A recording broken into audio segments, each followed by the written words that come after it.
Now, just about any website that you go to, you're going to find images. You're going to see images. You can find images that could be located in the files for that website. They could be located somewhere else on the internet somewhere. But you're going to see images showed on that website. And what would a website be without images? So how do you add them? And that's what we're going to go through in this chapter here.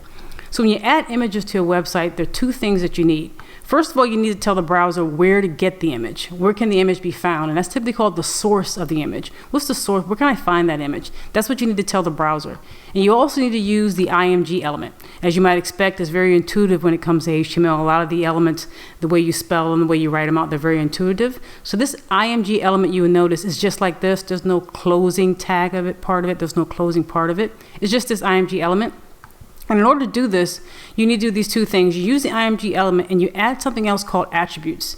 And you're going to see a lot about attributes, and you're probably going to use these quite a bit as you write more and more HTML. You'll find this in programming and in general when you're using instructions with computers. You need to sometimes give more information than the initial command tells you to do. So for this, you need to tell the browser where to find it. And that source is the SRC attribute, and that's the file name for the file. So you're telling that browser what file to use and where that file is located. And by default, you're giving them information that you may not see just yet. And then you have the alt attribute. And this stands for an alternative description that you would give the browser in case for some reason someone couldn't display the image on their screen for some reason. Maybe they're using a screen reader or the image doesn't properly load. That's why you have this alt attribute. Sometimes people may be visually impaired and they're using a screen reader as well, so this becomes important to use. So let's say I had this image right here, and the title of this image was Fort McHenry Cannon.jpg. Well, I would write this in order to show this on my website in this way. I would do the IMG element, have the source equals Fort McHenry.jpg right there, and I put it in between the quotation marks. And then I would have alt and an alternate description in order to be able to display this on my web page. Now, when it comes to images, however, location matters. And the reason why I could display that by writing it just like this simple description here, is because this Fort McHenry image is at the same level in my folder, my main folder, as my index.html page that I want to display it on. So it's at the exact same level. So if I want to display it, all I have to do is just say Fort McHenry Cannon.jpg, give the name of it, and it will display it.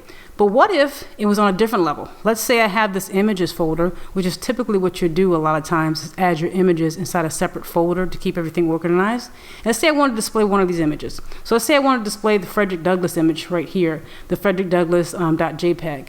In order to do that, because it's at a different level than the index.html page that I want to display it on, it's inside the images folder. All I need to do is to have the Frederick Douglass.jpg file name, but before doing it, put the word images, because that's the name of the folder, then slash, and then the file name where to find it. And then go ahead and put the alternative description like we typically would do as we just discussed. So when that makes sense, you really do have to think about how you're managing your files in general when it comes to images. And this is a good practice to do because you're going to do this with other types of files that you're going to use for your website. Styling files with CSS, you'll probably keep in a different folder. JavaScript files, which we'll learn about later on, we'll probably keep in a different folder. There are a number of different types of files that you may keep in a different folder, and it's good to have it organized in that way. And so not only does location matters within the folder, a lot of times I mentioned sometimes you might have an image that's on the internet, it's stored somewhere on the internet. How do you show that, if you will? First, you have to make sure you have the proper rights to do it, but how do you show that?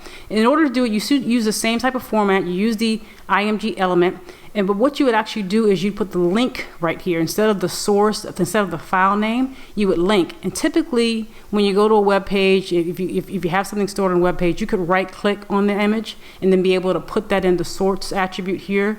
And that's called a value. That value in that source attribute is what will be showing up. It'll tell the browser where to go to find that particular page or that particular picture, if you will.